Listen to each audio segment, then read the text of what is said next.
From Relay, this is Upgrade, episode 591. Today's show is brought to you by KRCS, Ecamm, Fitbod, and Udacity. My name is Mike Hurley, and I am joined by Jason Snell. Hi, Jason.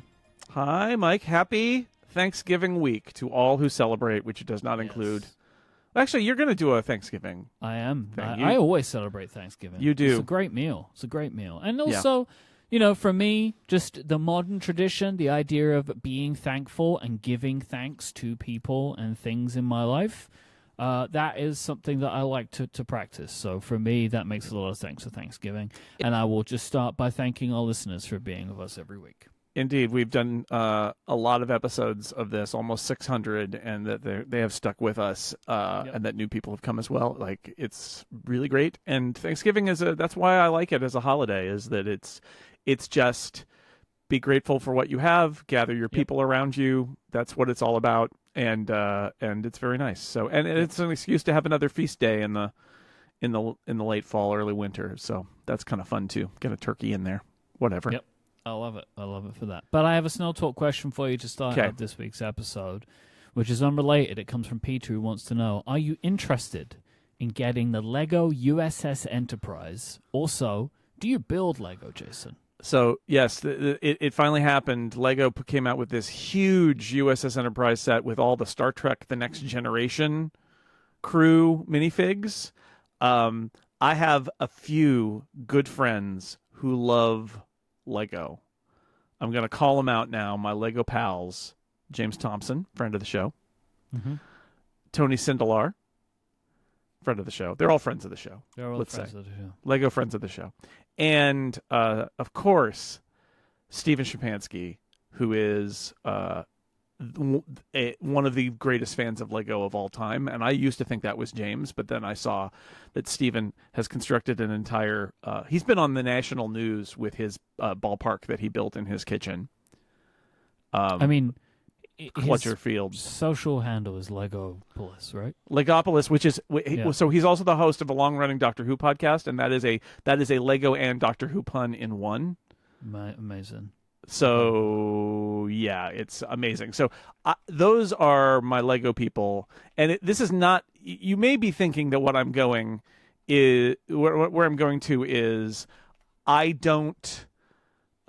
Think of myself as a big Lego fan because I know so many people who, by comparison, are such big Lego fans.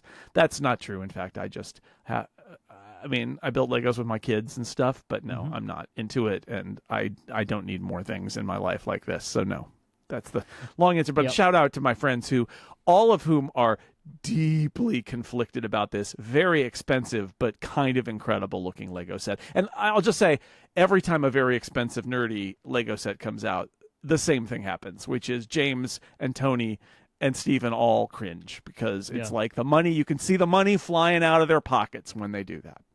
I always, for me, you do the pounds per pieces, right? So this is like £350 for 3,600 pieces. I feel that's a pretty good ratio. Like, if I'm going to spend that kind of money on a Lego set, that's what I want. That's what I want. You know, need the value. Because I like a good Lego set. I'm not like I am not to the level of these friends of the show, but like if a property that I care about makes a good Lego set, then I will purchase it. Although I currently have like 2 or 3 unbuilt Lego sets in the studio that I need to get to at one point. I don't. One of them is have the anything Seinfeld like set, that, which I'm very excited to build. Just haven't built that. I have some minifigs around. I have we have a refrigerator magnet that is from the Copenhagen Lego store that I got, which is fun because you can replace the head. I think you can replace parts of it so you can have it be somebody else. I think it was like a Viking or something when we got it, but it can be, so it's been a baseball player and it's been all sorts of things. I forget what that guy is right now, but he lives on that. And I have some Lego characters around of different kinds. But it's not including, and you and I both have our minifigs that James Thompson made. Yep. Of our D&D characters from that D&D game that we played. So that's fun, too. But I have no sets. I have no Lego sets. There are lots of Legos in the house. They are in a bin, and they are from my kids. And they're still there. So, James, come and get them. If you would like to send in a Snell Talk question of your own to help us open a future episode of the show, just go to upgradefeedback.com where you can do that. We're going to start with a combo follow-up rumor roundup. Yep. Rumor round follow-up. But we're going to talk a little bit. First, I want to set the stage a little bit, and then we can talk about it. So we're going to talk a little bit more about Tim Cook and his potential resignation or retirement, I guess. Joe Rosinio at Mac Rumors has given another indication for why Tim could assume the board chairman role at Apple if he was to retire as CEO. So the corporate governance guidelines for Apple's board state, quote, a director may not stand for re-election after age 75, but need not resign until the end of his or her term. The current chairman, Arthur D. Levinson, turns 75 this year. Yes, and you may be asking yourself, well, how long are these terms? Is it 5 years? Is it 4 years? Friends, it's 1 year. Yeah. And I'll read directly from Joe's article here. There is one potential wrinkle. Apple typically releases the proxy materials for a shareholder meeting in mid-January, and that filing would need to indicate that Cook is up for election as chairman. That would be before Apple's next earnings report in late January. So remember, the report from the FT said that it's unlikely Apple would name a new CEO before their earnings call in late January, so the exact timing of all these things is a little bit wonky. It's an interesting detail, right, of like, oh, there is a functional reason that they're going to need a new board chairman. In the next year, they're going to need a new board chairman. Well, there's another detail, and Dan Morin pointed this out to me last week, and it's in Apple's governing docs. And this is, so there's the, well, what if Tim Cook retires as CEO and becomes chairman of the board? The other thought is, well, what if Tim Cook does not yet retire as CEO, but also becomes chairman of the board? And you're thinking, is that legal? And I would say, according to Apple's governance documentation, quote, the board regularly evaluates whether the roles of chair of the board and CEO should be separate. And if they are to be separate, whether the chair of the board should be selected from the non-employee directors or be an employee of the corporation. The board believes these issues should be considered as part of the board's broader oversight and succession planning process. So in the governance docs, it says, let me summarize. As a part of the succession planning process, we could make the CEO the chair of the board. That's what it says.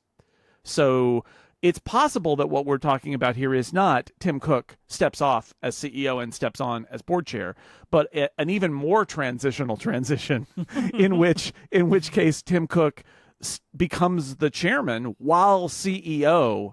Yep. And then there's a period where he steps off as CEO that happens down the road. And it's just a matter of how they want to play it. So they have options. It's up to the board and Tim, basically, together about how they want to orchestrate this. But then we have some drama coming from Mark Gurman in the Power On newsletter. I will read directly. There's a shootout at the Rumor Roundup, Myke. A shootout. There's some rustlers from the Financial Times, and they're fixing to rob some cattle down in the corral, and the sheriff is on the case. Based on everything I've learned in recent weeks, I don't believe a departure by the middle of next year is likely. In fact, I would be shocked if Cook steps down in the time frame outlined by the Financial Times. Some people have speculated that the story was a test balloon orchestrated by Apple or someone close to Cook to prepare Wall Street for a change, but that isn't the case either. I believe the story was simply false. Okay. So Mark Gurman has the best sources. I think this is really interesting. Let's just say I think it's pretty dramatic that Mark Gurman is accusing the FT of getting the story wrong. Like, 4 people, I believe remember. The story was simply false, he says, about the Financial Times. And you know, Mark Gurman's sources are so good that I think that that's a very serious claim that needs to be taken seriously by everybody, because it's one thing to say that's not what I'm hearing, and it's another thing to say, I think you're wrong. However, I don't know. We don't know, but I'm gonna do a little reading between the lines here. First off, you didn't quote the part where he mentions that they reported the two things, and then he says, "Well, I already reported all those," which is a little catty, but it's true. I believe they do credit Bloomberg having previously reported that in the FT story, but it's true. Mark Gurman was on this story a couple of years ago, and certainly has been on it more recently as well. So. Fair enough. Like he has led on this story, But if I were to parse this statement here, I find it strangely non-committal, right? Like, if Mark Gurman knew for a fact right now that what the FT had been told or had heard was wrong, I feel like he would have come out stronger and he would have put it higher up than in the FAQs part of his at the end of his newsletter. But technically this was in quote the bench, which is a recurring part. Okay, of yeah, but it's freely available version of the newsletter. No, I don't think it's free anymore. I think that the whole thing is not. Oh, okay. Right? Because it used to be the FAQ was only if you pay. Oh, yeah. No. This is my point is it's irrelevant. Bloomberg's newsletter strategy is irrelevant. The point is it's not the lead. It's not a story on its own. He just tucked it in at the end of his newsletter. And what he's saying is hedged. It is based on everything I've learned in recent weeks, which might predate the FT story. I don't believe a departure is likely, he said. I would be shocked. Again, what he's saying is he's got what he believes based on recent information, and he would be surprised. And he said that isn't the one thing that he says that's very strong is that isn't the case that this was a test balloon orchestrated by Apple or someone close to Cook to prepare Wall Street for a change. I believe, he says, the story was simply false. Now, we can read this, right, take it on its face, which is Mark Gurman's sources say that this isn't right, that the FT reporting isn't right. I could also view this as being a really soft response, like the equivalent of him going, that's not what I heard, which is not the same as I've re-reported this and they're wrong. It's I reported something, they've reported something different, but I had what I reported, which had a totally different time frame, and they said nothing was imminent. And we're all left to kind of guess what's going on here. It's possible that the FT has misread it, but I want to just say, despite Mark's protests here, it's also possible that people at a higher level who are in a position to make decisions like this, when this decision was made, and they decided that, like people on the board, and they decided to leak it to the FT, that Mark's sources weren't at that level and were previous to that decision. Because what I don't read in this is I have now checked and this is wrong. This is more like I previously reported something different, so I don't think this is true. Which it's just not the same thing. Unless something significant has changed, is like a phrasing that he uses. So I want to get the exact quote significant here. Things change, right? Yes. So he's like, unless there is some unexpected event that forces Cook to step down sooner than planned, that moment is not at hand. Yes. And it's like, but I think what he is like referencing here is health, and I don't think it's that, right? No, I don't think so. It's as planned, though. Here's the other part of this, and this is a part that I found fun because the FT is using a Bloombergism or a Mark Gurmanism, but it's a Bloombergism. It is that classic "no earlier than" phrasing. Yeah. So they say Tim Cook will step down no earlier than the end of January. You know what's no earlier than the end of January? The end of time. Literally what they're saying is... like, even if you just consider the year, December, which is a really long way away from January. Exactly. Like, even if we're still talking about 26. Even if it's 26. So what I want to do here is say... I think Mark Gurman has good sources, but I think I'm prepared for the possibility that the FT has better sources on this one, which prompted them to do it. Specific. Otherwise, why are they just repeating Mark Gurman's reporting, right? Like, so I'm skeptical of that.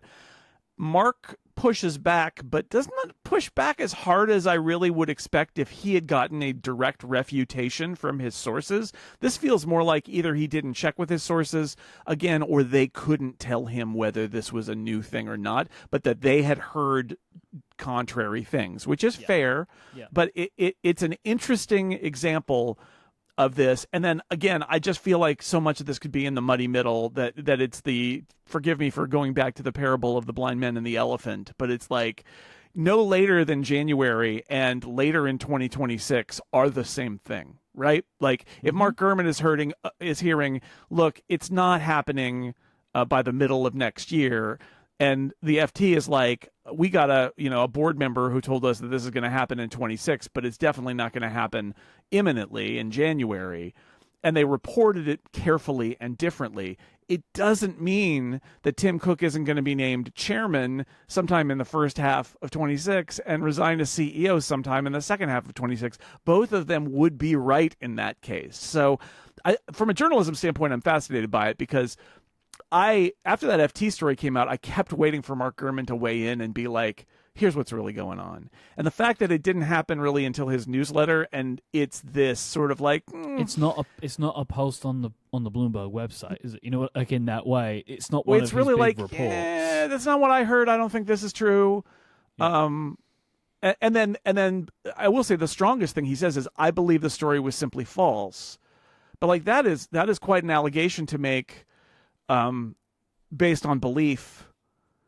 And, or whatever your sources are. And what is the belief? Because all we really have here is in recent weeks, which the FT story was more recent than recent weeks, wasn't it? So I don't know. I mean, I hate it when mommy and daddy fight, but and Gurman's got good sources, but I do wonder if part of this is just Gurman's kind of mad because they repeated his very good early reporting on this and then added this element that one-ups him and that he doesn't have that and his sources are contrary to that. But it feels to me like he kind of doesn't know and his sources kind of don't know, that they believe that it's not true, but it's possible that it's above the pay grade of Mark's sources. It's possible. Yeah. I don't know. Yeah.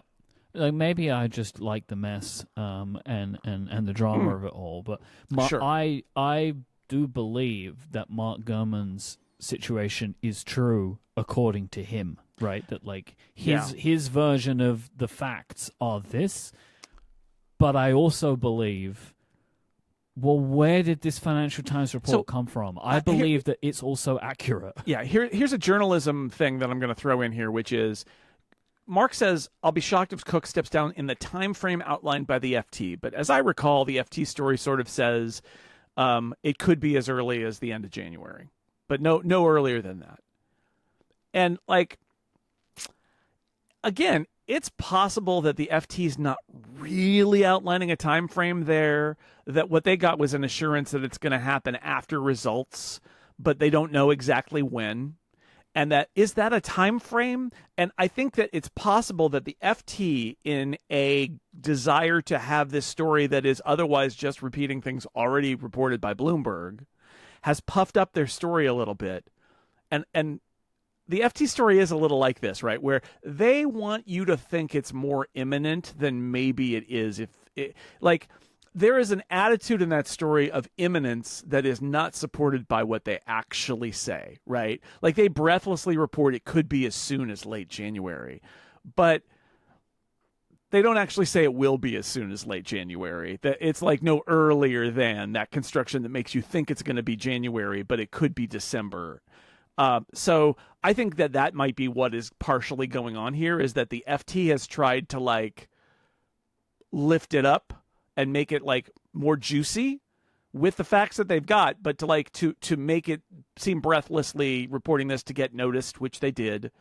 And that Gurman is like, whoa, now this is sheriff is in town now. Hey, now hold your horses. It's going to happen, but like it's not imminent. And I think if I had to put my money down on something, it would be that the FT got really excited and said it could happen soon. And Mark Gurman sort of rides in on old paint and says, whoa, now it'll happen in its own time later this year, maybe.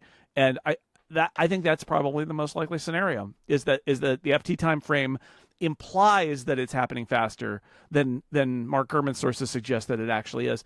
Unless something changed. Also, the whole chair and CEO thing is part of this, right? Like, it's also entirely possible that there's a misread going on about Tim becoming the chairman versus Tim resigning as CEO, which, as we've seen in the bylaws, he could be both for a while. And I think that did Jobs ever do that? Was he both? No. He in August, right before he died. Yeah. He resigned as CEO with him being bored, but clearly still being a part of the running of the company. Yeah, that was I think that was the intent. I think that they didn't. I believe that even though Jobs was very sick, based on people's comments about what happened, the intent was that he would continue fighting his cancer and be as involved as he could be on the board, but that Apple really needed a full-time CEO, and that was going to be Tim. And then, as it turns out, Steve didn't make it. But this, I mean, that's why I keep coming back to why I find this so fascinating. Is in some ways this is the first instance where Apple has been able to plan a transition, because Steve Jobs' transition was, I mean, he was sick for a long time, but like it was forced by his health. In a way that this is different, as far as we know. Tim Cook's health seems pretty good, and this is more about proper succession planning in a way that Apple really basically never has had to do it before. Yeah, because again, going back to what we talked about last week, if there's one person that knows that this company needs proper succession planning, it's Tim Cook. Because I guarantee when he took that role was like, oh boy, I wish we'd planned better for this, because that was a lot put on him. Yeah, and he was acting for a while. I mean, he was more prepared than anybody usually is, because he was acting CEO a couple of times, which is a big deal, but it's not the same. And then I'm sure he also wanted Steve's advice, and he didn't get it, right? And he did. Yeah, so it wasn't there anymore. So I think that Apple is just unfathomably bigger now. And this is just a gut feeling thing. As an observer, I don't know anything about this. I've never met Tim Cook. I've been near him, but never met him. Mike's met him. Mike knows all about him. We didn't talk about this, though. No. I would say, I think part of this, especially if you think about the chair thing, is Tim Cook has a timeline of when he's going to leave Apple. And my guess is that it's probably maybe even 10 years out. But like, you start the transition because I think my guess is Tim Cook would like to be in an advisory role for some period of time. But if you hold on to being CEO for 10 years, now you're 75 and you're still supposed to go to the board meetings and talk to the CEO for another 5 or 10 years. I don't think he wants that. I don't think his timeline is that wide. And so to have a position where he could maybe even be on the board for 10 years and until he hits the mandatory retirement age, and be as needed by the new CEO at the beginning as need be, and then sort of fade back into the background and let the CEO do his thing. That's my gut reaction, is that it's something like that this is all about the clock starting on how long Tim wants to continue to give to Apple. This episode is brought to you by our friends at KRCS, one of the oldest Apple premium resellers and your one-stop shop for all things Apple in the glorious United Kingdom. I added glorious, but the KRCS is one of my favorite sponsors because they are a British sponsor, and it makes me so happy. Their month of savings is well underway. Right now at KRCS, you can build the Mac of your dreams in their Black Friday event and save 10%. You could shop the new MacBook Pro 14-inch with an M5 chip from just £1,439, saving you £160. You can make your Mac truly yours and have the exact specification that you want, or take your pick from their in-stock models and save 10% until midday on the 5th of December. You could even spread the cost of affordable monthly payments. With free next working day delivery on in-stock items ordered before 3 p.m., there's never been a better time to get a Mac at KRCS, your local Apple experts. Get more information right now at krcs.co.uk/relay or click the link in the show notes. There's representative 9.9% APR of 18 plus subject to approval, and T's and C's apply. This is if you're interested in any of their financing options. Please spend responsibly. Borrowing beyond your means could seriously affect your financial status. Ensure you can afford to make your repayments on time by the due date to KRCS or a broker, not a lender. Head over to krcs.co.uk/relay now. That is krcs.co.uk/relay. Our thanks to KRCS for their support of this show and all of Relay. Let's do the actual follow-up now. Okay. Because we really got stuck in that one for a while, which was fun. F1 owner, Liberty Media's CEO, Derek Chang, has given a couple of interesting quotes in an interview with CNBC about their relationship with Apple. I want to read these quotes for you. I think Apple, with what they can do from a technology standpoint, will really enhance the product and therefore the content. And I think Apple will be very active with global streaming rights. We're in discussions with them on a multiple set of fronts. It's still very early, and I think we view it as a very strong partnership that we could see it happening in other places. Oh, look at that. Yep. I mean, nobody should be surprised by this. It would be very easy for Apple to drop in other regions to their deal with F1. Yes. This, to me, feels like one of those things that, like, someone said, and I don't know if they should have said it. You know? There's a lot of partners. Maybe. We'll see. Maybe, yeah. Partners don't it. always say what Apple wants them to say, but I think this is not. Oh, I don't think this is a problem for Apple. I think this is more of a problem for the for the partners. Oh, I think it's exactly what you want to say in order to get the bidding. That's to go true. Up, right? That's true. This is how you make more money. Like, get ready to pay more money than Apple for something. Canada, whatever, or whoever. Yeah. Australia, yeah. Watch out. Watch out, Australia. Apple's coming to eat your F1. Yeah. I mean, if it goes badly, then, maybe. But I think that F1 is obviously in that giddy moment now where they're like, ooh, Apple's going to do all their magic technology and bestow it upon us, which, we'll see. We'll see. But it's not bad having Apple as a partner, I would think. No. And it burnishes your brand because it's such a powerful global brand. And I think it's very obvious that Apple it can drop. They're not going to stop at the U.S. Very obvious. Brian has written in and says, for this week's Lather Up segment, I wanted to share the SoundBot SB510, my favorite shower speaker. It's round and has a suction cup on the back, so that it can be very easily mounted at head height in any shower. Like Myke talked about last week, its battery lasts weeks at a time. All right. So I had one of these at Marco's recommendation, I think, way back when, a long time ago. I wonder how Brian, this is friend of the show, Brian, who wrote this in. And I wonder if Brian heard about us talk about this speaker on this show, because I also had one. And that is possible. when Brian bought it and is now recommending it back to us. That would be fun. Nice. So when I replaced mine with this. With the one that the SoundBot, or no, what is the one that I had? It's in last week's show. Go look it up. Yeah.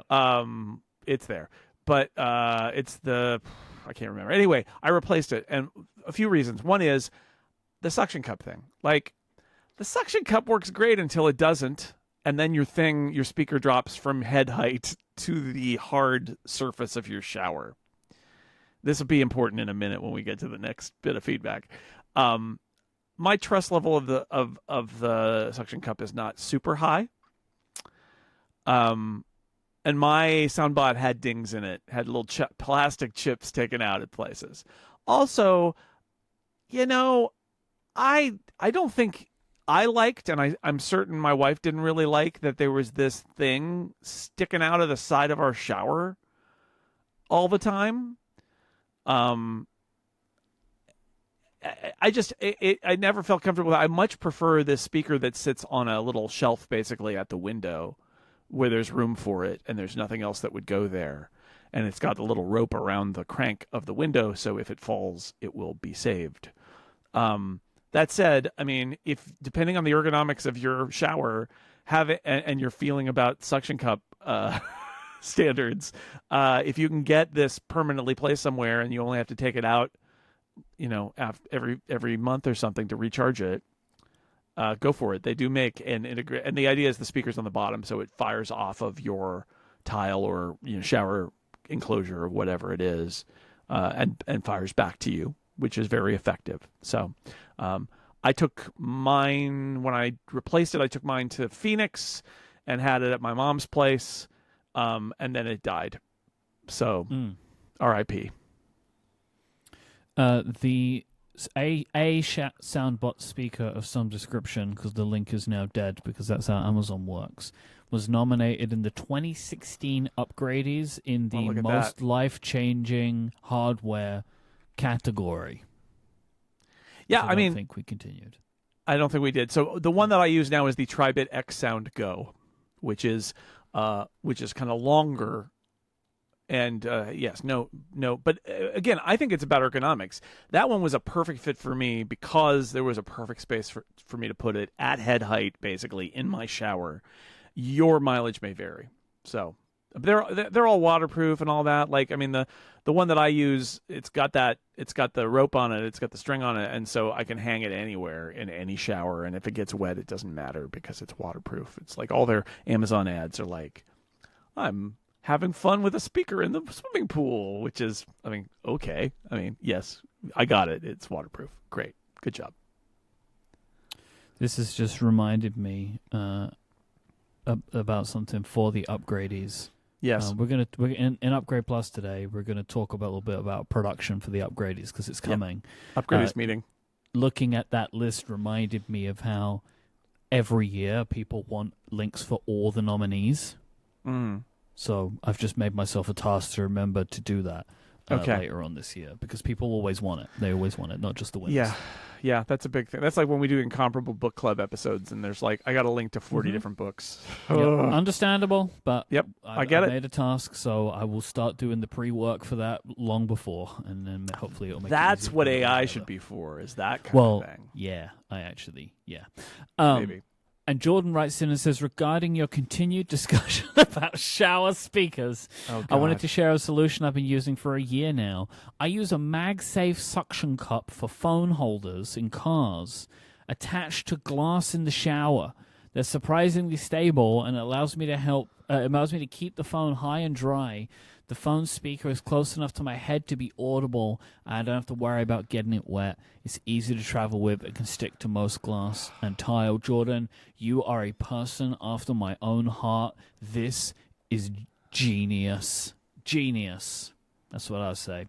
I don't think Jason will agree, but Jordan, I want you to know, Jordan, I think you're a genius. Jordan, you're a maniac who's taking their life and their phone's life into their own hands. Good luck with that, and I do not endorse this plan. That's what I love about it. That, like, it's not just if the phone was to fall. What if the whole thing falls and now it's all flying towards the ground? There's so many points of failure to drop your phone from a great height onto, presumably, in a shower, a very, very hard surface. Suction cup technology at this point, you know?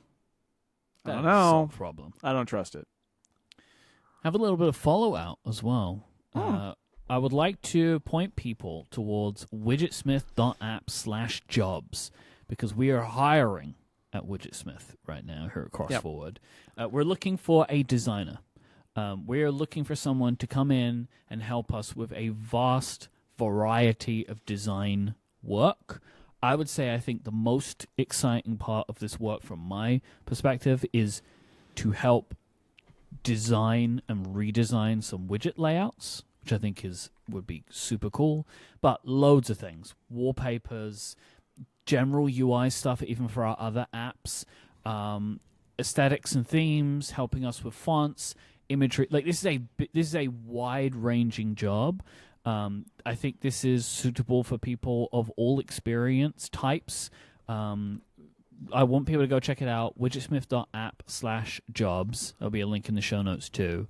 If you are a designer, I think this is worth your time to take a look at.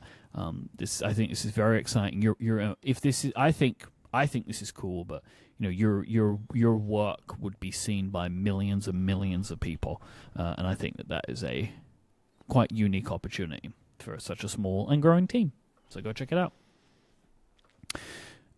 Also, Jason put together a little video that is on our YouTube channel that is worth watching. So if you were subscribed to Upgrade Plus, we did a rare pre-show in the last episode because something completely unrelated to the show happened before, where me and you got a bit silly and had a very fun time, and we just so happened to have video of it. It includes a spit take. So I'm going to put a link to that in the show notes too, so you can go and watch the video version of this little thing. It's available to everyone because I think it's very fun and worth seeing. But you would have heard it if you were a member. And right now, Jason, have we got a deal for you? Oh, man. Do we ever? You can get 20% off your first year of Upgrade Plus. It's very easy to do this. Go to getupgradeplus.com and use the code 2025holidays at checkout.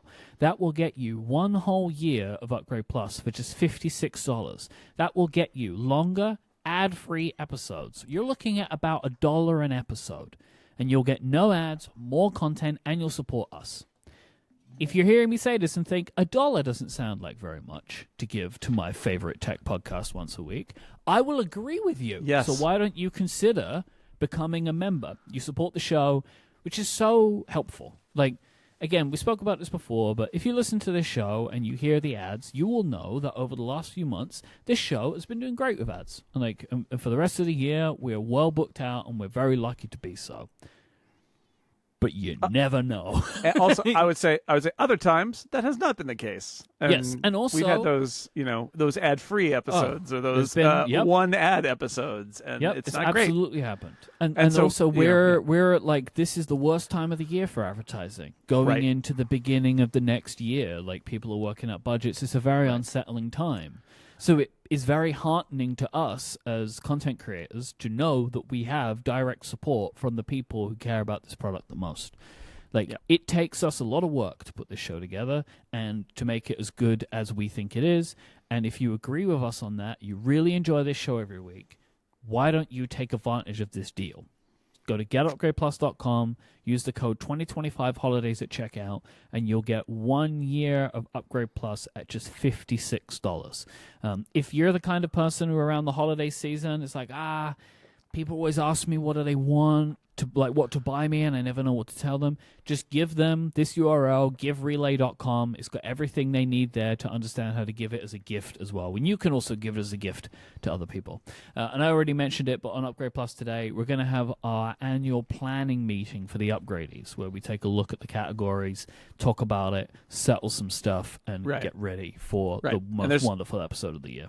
And if you're not a member, there's always a post-show segment that we do. So there's more upgrade every week. We try very hard to have that. Sometimes that's very fun, in fact. So we do a lot of weird stuff, fun stuff, content stuff. It's usually an extra 15 minutes. It's like a whole extra segment. It's an extra every segment, single week that we do. And we put a lot of work into that like we do the rest of the show. Thank you.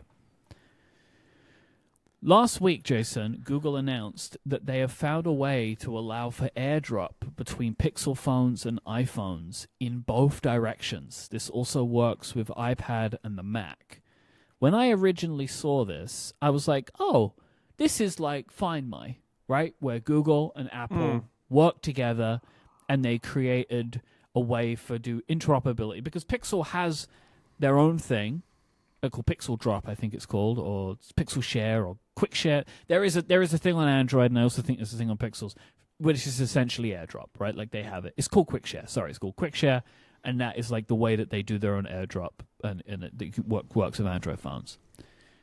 Apple was not at all involved in this, and Google have said so and published tons of information on their blog and on their security blog to show that what they're doing is secure. And they even hired a third-party security firm to audit what they're doing to confirm that they're not lowering security. They're not doing backdoors, and they have just reverse-engineered AirDrop. Fascinating thing to happen, and that Google are just like, hey, everyone, look what we did. And then they've just done it. It's only available on the Pixel 10 right now, but that's just for right now. They're going to start rolling it out. What was your initial kind of feeling about this news when you saw it? I mean, I think it's great for people who are living in heterogeneous environments. And, I mean, my thought is basically, is Apple not involved at all? Did Apple give kind of a surreptitious nod? Or did Apple say no? Or did they not talk to Apple at all and they still did this? And then my second thought was, do we live in an era where Apple can take steps to break cross-platform compatibility without creating greater scrutiny? Yeah. Right? Like, which if I had to guess, my guess would be that that's what Google is planning here. Is Google is basically saying, do you really want to stop this? And I think the answer is probably no. And I also wonder, right? So, like, now they're in this scenario of, do they now need to consider this? Like, that they can't make a change that would break it? Because it would then look like they've meant to break it? Yeah, well, that's actually going to be, I think, one of the arguments against this is that has a third party come in and done an implementation that Apple now needs to test against. And they'd be like, this is the whole point. This is our whole point, is that now we have somebody else who is implementing it in a way that is not documented. And if we do a change for good reasons to AirDrop on our end and it breaks this, what is our responsibility? Because we didn't build it. We didn't tell them to build it. I don't know. It'll be interesting to see how this plays out. It would be nice if Apple and Google agreed that there is a secure framework for device-to-device transfer going forward that satisfies all groups, and that Apple, the thing is, Apple does do its developer releases in public. So even if it was just that, but especially if they're also communicating behind the scenes with Google about what Apple is planning with AirDrop, so that they basically said, you're on notice, we're making this change, you need to, be here on this date. That, would they support that? It's messy. It's messy. It's really messy. So, like, David in the Discord is like, I doubt Apple will care if they happen to break it. Apple, yes, I understand your point, but the problem is they are under so much scrutiny for antitrust now that, like, making some kind of, like, a monopoly, I should say, is probably a better way to say it. Now that this is in place, anything that they do is going to make it look like they are trying to make it harder to leave their walled garden. Now, that and if everybody who is in favor of making it, making Apple, forcing Apple to change their policies, will use this as a battering ram for that. Which is like, why is such a simple thing as transferring files between devices not based on an open standard or available this or an available that? And there are reasons, but again, it just kind of comes back up. So I don't know. I mean, like, I think that if Google and Apple are satisfied that this is secure, do I think that this is okay? I do. I think that this is good for users if it's secure. I appreciate that Google actually went to the steps of saying, look, we're not hacking anything here. Everything is secure.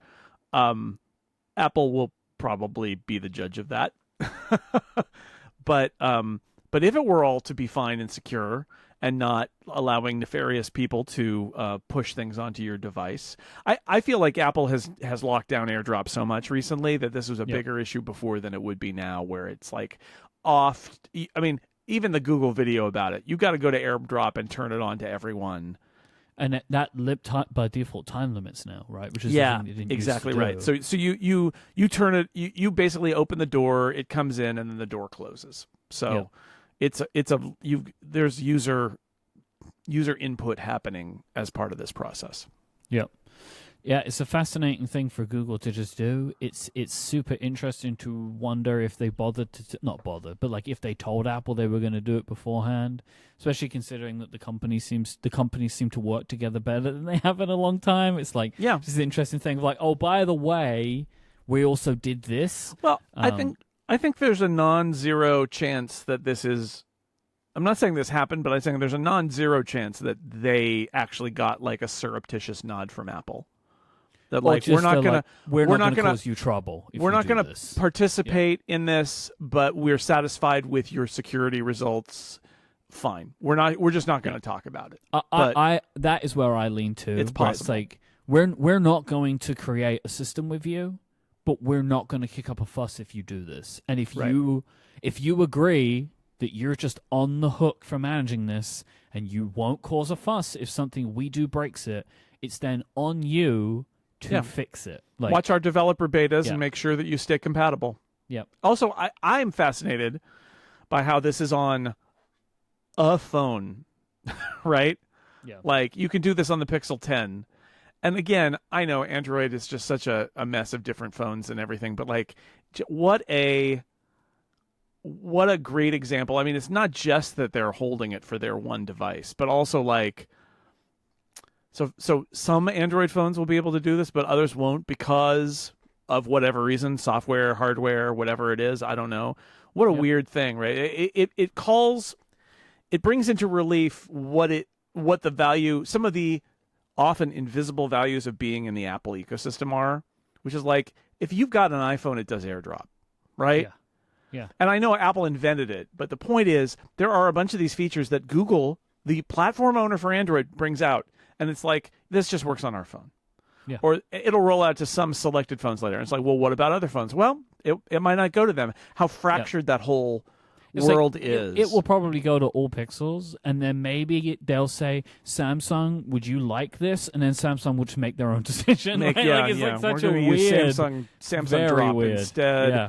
It just is a reminder. I was thinking about this. There was that story about, I'll see if I can find it, but it was Windows PCs dropping support for HDCP in web browsers. Yeah, and it was, I think you sent it to me. I think it was Dell and HP. HP. Yeah. And I just had a moment where I thought, again, this is the kind of invisible, like, we complain about a lot of stuff about Apple, but the idea that your browser would just stop being able to play some kind of content because the manufacturer decided to stop paying a license, it's just so, like, PCs were a mistake. Yeah. So I mean, again, lots of issues with Apple, but sometimes the actions of Apple's competitors remind me that Apple has some standards that seem invisible. Like, of course, all iPhones do this, going back a long way. And then Google comes out with essentially an Android feature that only works on one phone. And I think that is, there's no reason for it to only work on one. It's AirDrop. It's Wi-Fi Direct and Bluetooth. And yet, here we are. So just a reminder, there are some things that I think we all take for granted about Apple's standards that Apple has, below which they will not go, to which they will not stoop to do something quite like this. Even though they stoop, sometimes they do some things that are annoying. Yeah, all true. I'm just saying, every now and then I'm reminded of all the things they don't do. This episode is brought to you by Ecamm. If you're a Mac user who creates video or podcasts, you need Ecamm. Ecamm Live is the all-in-one studio built exclusively for Mac, so it looks, feels, and performs like a native pro app should. Whether you're live streaming, recording a podcast, or producing training videos, Ecamm gives you broadcast-level control with drag and drop simplicity. You can switch cameras, share your screen, cue overlays, and control audio, all without ever leaving your Mac. With Ecamm, you can brand your show with titles, graphics, and lower thirds. You can also pull in guests via interview mode or record multi-track audio for perfect post-production. And if you're into automation, Ecamm works beautifully with tools and apps like Stream Deck and Loopback, as well as many Mac tools you already know and love. That is an example of it being like an actual Mac app, and like the apps that they call out, like Loopback, like, oh yeah, you get it. You can upgrade to Pro and unlock Ecamm for Zoom, letting you feed your polished setup straight into Zoom meetings or webinars, share Zoom comments on screen, and even capture each participant's audio and video separately for easy post-production work. I know, Jason, you've really found a lot of use out of the Zoom integration. Yeah, we use it for Incomparable for Total Party Kill. I use it for the Zoom stuff, because we always use Zoom, and it used to be we were like doing a screen capture of the Zoom window and carving it up. Yep. And now you can, with the Zoom integration, you can assign each person to a different camera or a different virtual camera and put them in windows, and you can build a layout, and then that layout goes from session to session, and they automatically pop in, and if they change their name or are not logged in or whatever, you would just assign them and they automatically populate all the different layouts. It's so much easier to do the setup. And then we also generally use that for the Six Colors Live stuff we do as well, because it's just easier to have the native Zoom integration, since I'm doing that already. Right now, new customers can get Ecamm's best offer of the year with 40% off annual plans in their Black Friday and Cyber Monday deal at ecamm.com. That is 40% off annual plans between now and December the 2nd at ecamm.com. Thanks to Ecamm for their support of this show and all of Relay. Considering it is a festive week, we decided what more festive than a draft. We're going to do a draft, but we're not doing a draft that you may consider. We are doing an Apple TV content draft today, where we are going to draft the best list of content, and then maybe at the end we'll try and decide who has the best list. Content. Considering this is an exhibition draft, non-sanctioned draft, Yes. I figure maybe we should decide who will go first via a coin flip or something. Does that work for you? That's fine. Although you All can right. also go first if you want. I don't care. No. I have one of the original Relay Challenge coins here. Do you want big R or little R? Let's go big R. Little R, so I'm going first. I was going to let you go first anyway. It's fine. I know, so we ended up getting there, but we got there All a right, little bit more drama. So the premise here is there's lots of stuff on Apple TV now. In fact, in the compiling of our list, we have 200 plus pieces of television content, plus there are a bunch of movies. It is a lot, a lot of content. Yeah. And so why are we doing this? One reason is maybe there's stuff that you haven't watched on Apple TV Plus. Maybe you have not, or Apple TV now, it's called, formerly Apple TV Plus. And maybe there's stuff that we're going to talk about that you're like, oh, I haven't read that. I haven't seen that. That's interesting. Let's go there. Let's watch that. So that's great. Also, just a reminder of like the stuff that's on there, that it's got a big catalog. I think it's kind of fun to point out all the interesting stuff that's on there. So, we thought it would be fun on Thanksgiving week to do a little to play a little game, and also just construct a list of good stuff that we like on Apple TV. Yep. I also feel like here there is like an element of picking our favorites too. This is also, as you said, like just a fun way for us to talk about some of our favorite things on what I think, pound for pound on content, is maybe the best streaming service. It's pound for pound, it may indeed be. And I'll just say again, non-competitive draft. The point here, we do this on the Incomparable a lot. Yeah. We use the draft format to build a list. Essentially, that's what we're doing, is we are building a really nice list of stuff. That's what we're going for here. So it's competitive in the sense like you want to take pride in what you selected, but there's no like scoring system at the end where like, aha, Jason won that one. I mean, who are we kidding? That's not going to happen. But yes, let's go. But let's go. Let's go. But we do have our own list, and I'm picking my round one pick is Severance. Okay. I think this is instructive of our rankings here too. Very interesting. I think Severance may be the best thing they've made quality-wise. I do have an argument for at least one or two more things about like what I think is maybe higher quality output. But there have been 2 seasons of Severance. They have both been excellent, and they have driven more conversation, I think, about Apple TV than anything else. I think at this point, even more than Ted Lasso. Ted Lasso was very big during COVID, and then I think that was the absolute peak of cultural relevance for the show. And it held on for a long time and has remained a relevant thing. But Severance was like a big moment. It felt like the moment, like when a new HBO TV show drops and everyone's talking about this one television show. The second season of Severance had that feeling to it. And so I think at this point, Severance is maybe their most valuable homegrown property. Maybe. That's my first pick. I love it. It's a great show. I am amazed that it has captured people's attention, because it is a bit weird. Oh, very weird. But it became like the show of the moment in season 2. It's perfect timing, and I think it's touching on a lot of classic themes, using sci-fi elements, but also like it's about work-life balance. It's about identity. It's about workers being exploited by cruel overlords. Like it's timely. So I think that is one of the reasons. A whole premise around a clever pun. I mean, really. Seriously. It's like, is that the whole thing? It might be. Yeah, and that maybe is so. Perfect. Maybe so. Good pick. I have to pick Ted Lasso. Wow. Okay. I have to. I mean, how does an Apple TV draft go without picking Ted Lasso? Yeah. I think it will go down as a one of the classic comedies of the streaming era. Yeah. I love it. I mean, and there's lots of takes about season 2 and season 3. Season 1, I would argue, is a almost perfect season. I would love to be the contrarian who says, everybody talks about season 1 is perfect, but it's not really. It's not all that. And season 2 and season 3, like, I'm not going to say that. I think season 1 is just about perfect. Season 2 and season 3 are different, but you have to tell a story. It's like, I mean, you can't just replay season 1. You have to go somewhere. And so they went somewhere in season 2 and season 3. Were some of those decisions weird?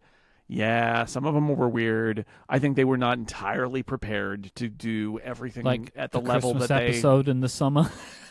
Like that thing. I mean... that was weird. There were a lot of weird things that went on there. But I think great writing, great cast... Yeah. Jason Sudeikis really kind of killing it in that character that began as such a simple joke character for a bunch of ads.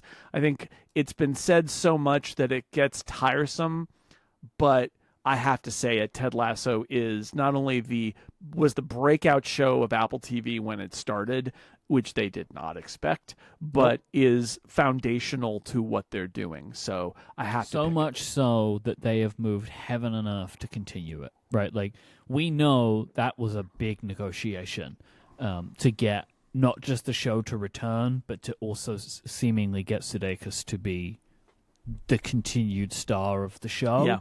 Yeah. And so, like, here's the thing. I had Ted Lasso on my list, obviously. It wasn't super high up because I'm kind of like, I'm wondering, what is its impact at season 4? Like, so that I'm kind of modeling, this is like draft craft now. I am modeling this draft similar to how some of the drafts are on The Town, where you are essentially, like one of our favorite podcasts, they do drafts too. And a lot of their drafts are competitive, and like they are drafting franchises to be the most successful in the short, medium, and long term. Mm-hmm. That is kind of how I'm thinking about my list of like, what is the set of franchises that Apple TV own and control that could have the best long-term output for the service. And it's a really great premise that we did not agree on before the show. No, but I thought that was the point. No, this isn't the competition. Yeah, this is just how I'm thinking about. That's how you're approaching it. It makes sense. So for me, I'm really kind of saying, what are the great?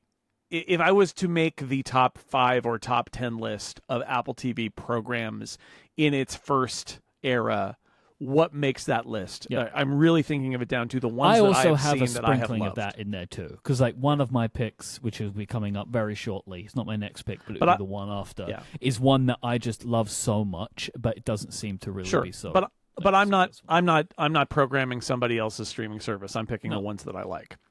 Yeah, which makes sense. So my next pick is kind of what I was alluding to a minute ago about like quality. But there's only been one season, and it's The Studio. Ah, yes. Season 1 of The Studio is like one of my favorite things. Yeah. Won all the awards. But it's like, will season 2 be anywhere near as good as season 1? Could it be better? Who could tell? I don't know, right? But like, the season 1 of The Studio is just one of the most incredible things that has been produced on television in a long time. Just watching it, if you just watch it, the quality is excellent. It looks good, it's funny, the story's good, but it's not too much. It's got that really good mixture of being kind of like Monster of the Week, and also there is a long-running narrative throughout the season. Yeah. But you don't have to think about it too much, and then you start to, if you pay attention and you see what they are doing technically with the show, and if you know just a little bit about how content is made, and you know, like it really, I think the second episode is the oneer where it's all one shot.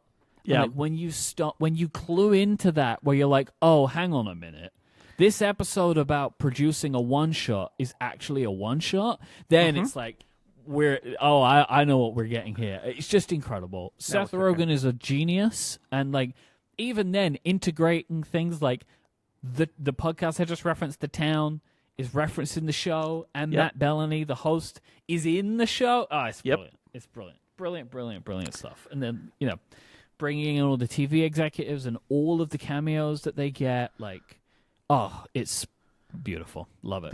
The Emmy Awards agree with you. I agree with you. It's a great show. It was not as high on my list.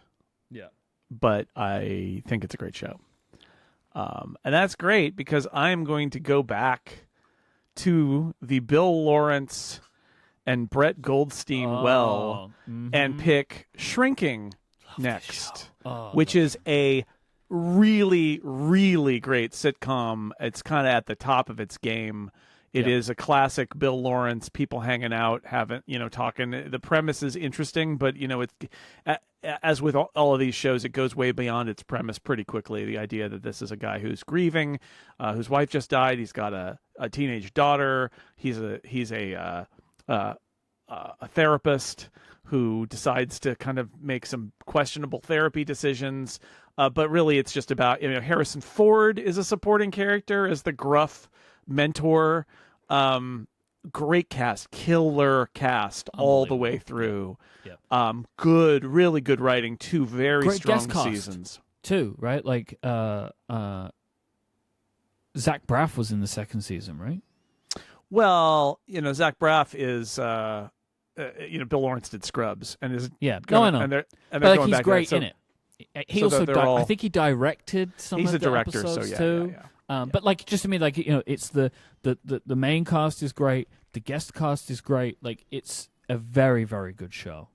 It's a lot of fun. I like it a lot. You know what? I'm not sure if Zach Braff is in it. I think I'm thinking of a different show. I think you are thinking of a different show that is also on my list. So maybe we'll get there later. Oh, I remember what show that is now, and yes, he's really good in that. But it's not this one. But he's really good in that. Zach Braff directed Ted Lasso too. He's doing a lot of that. But then he'll be back on the all the success Bill Lawrence has had on Apple TV has led to them bringing Scrubs back. So. What do you think about the fact that they're bringing Scrubs back? I don't know. I mean, every time I see, so you don't know this probably, but in the U.S. we are blanketed with T-Mobile commercials that feature. I've seen them. Turk and JD. I mean, it's not. I've been in the States. I've it's seen the actors, but they're basically being Turk and JD, yeah. And it makes me think that maybe there is an audience and appetite for more Scrubs, given that those guys have kept their bromance alive for all this time. But we'll see. I mean, we'll see. I mean, you kind of can't recapture the magic, but if you can use those older characters as mentors for younger characters and get that vibe back, certainly Bill Lawrence has shown that thing about he knows what he's doing. They already did try to do that. The last season of Scrubs. The last season of Scrubs, they tried to do it and they failed. So I really hope that actually they don't do that. No, I think that's what it has to be. But everybody was tired and ready to be done with Scrubs at that point, and now they're bringing it back. So we'll see. But Bill Lawrence, I think, is hot right now, so they're going to let him do that. I mean, I didn't know this. Is Bill Lawrence actually doing the reboot? He is not the showrunner because he has so many different things going on, but he is the exec producer and has people from his writing group that are in it. So it's people he's involved. I don't think he's involved.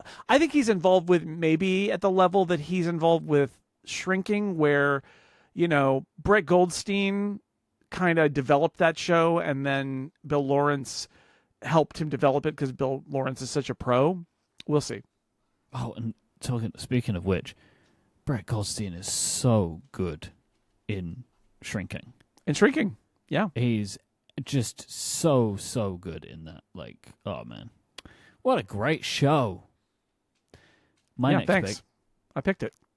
Is what I was also referring to just a second ago, For All Mankind. I do a whole podcast about For All Mankind, and you got it. I wish more people watch this show because it's astoundingly good. You want to binge? They've done 4 seasons, I think, now, so it's super bingeable if you have not seen it.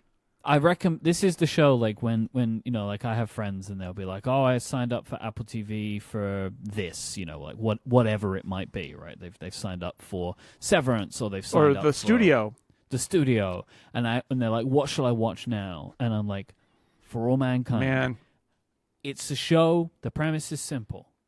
What if Russia got to the moon first? Go. And the space race continued. Yeah. And gets hotter and hotter. And as we move through time, the future becomes quicker, right? Like all of the compression, and also every season they jump like 10 years into the future, and like some of the characters get older, and they actually do that really well, like in a believable way. Like, Joel Kinnaman is like using a walker now, but it's fine. But it works. It works. Totally works. I don't know how they've done it. Like, but it does. It continues. It's surprisingly. It is. It is great. It is one of their best shows. It is one of the best shows on TV. It is exciting. Look, they have their moments. There are plot corners they go in where you're like, "What are you doing, show?" But I think season 3 has one of the weird. It does, but I'll say they right the ship. I can now say like then season 4, and I really liked it. They have some wild twists, some real action. There are a lot of stakes. A lot of people die. A lot of spaceships blow up. The first episode of season 3 is one of the most tense. It's the hotel one. Oh, it's one of the most tense episodes of television. This show is brilliant. Like it is so good. Brilliant. And again, I know people like to do like a binge watch or something, and a lot of things we've suggested is like there's 20 episodes, there's 10 episodes. There's 40 episodes of For All Mankind. A 5th season is coming. A spin-off set in the Soviet Union over the beginning of the show is coming. Like, Apple clearly really likes For All Mankind. I would also say that one of the interesting side effects of Apple not having a catalog and building their own is that they are willing to stand behind franchises a lot longer than most other streamers are, because they want... Here's the thing. They want people like us to say, oh, watch For All Mankind. There's 4, about to be 5 seasons of it, so you can just dive into that. And it's really nice to have a big catalog of something like that. And they're doing that with For All Mankind.